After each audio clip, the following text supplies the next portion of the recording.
নমস্কার, আপনারা দেখছেন খবরের বিবর্তন। খবরের বিবর্তন মানুষের হয়ে কথা বলে, খবরের বিবর্তন সত্যকে প্রকাশ করে। নমস্কার, আপনারা দেখছেন খবরের বিবর্তন। এই মুহূর্তে খুবই দুঃখজনক খবর নিয়ে আমরা উপস্থিত হয়েছি। সোমবার 23শে ফেব্রুয়ারি 2026 রাত প্রায় 1:30 নাগাদ কলকাতার সল্টলেকের একটি বেসরকারি হাসপাতালে মুকুল রায় তিনি শেষ নিঃশ্বাস ত্যাগ করেন। কয়েক মাস ধরেই তার শারীরিক অবস্থার অবনতি হচ্ছিল এবং চিকিৎসকদের তত্ত্বাবধানে তিনি হাসপাতালেই ভর্তি ছিলেন। চিকিৎসার সমস্ত চেষ্টা সত্ত্বেও শেষ রক্ষা হলো না।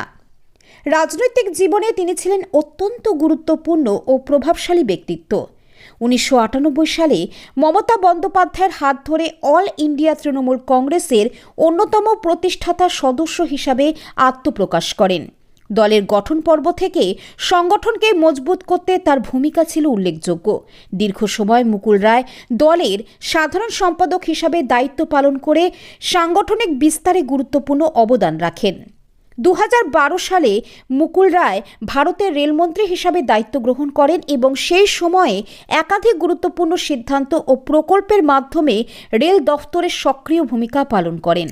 তবে তার রাজনৈতিক জীবনে একাধিক অধ্যায় রয়েছে। 2017 সালে তিনি ভারতীয় জনতা পার্টি অর্থাৎ বিজেপিতে যোগ দেন। পরে রাজনৈতিক সমীকরণ বদলে 2021 সালে পুনরায় তৃণমূল কংগ্রেসে প্রত্যাবর্তন করেন। দীর্ঘ রাজনৈতিক জীবনে তিনি ছিলেন এক বিতর্কিত কিন্তু প্রভাবশালী মুখ।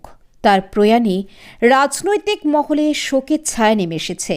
দলীয় কর্মী সমর্থক থেকে শুরু করে বিভিন্ন রাজনৈতিক শিবিরের নেতারাও শোক প্রকাশ করেন।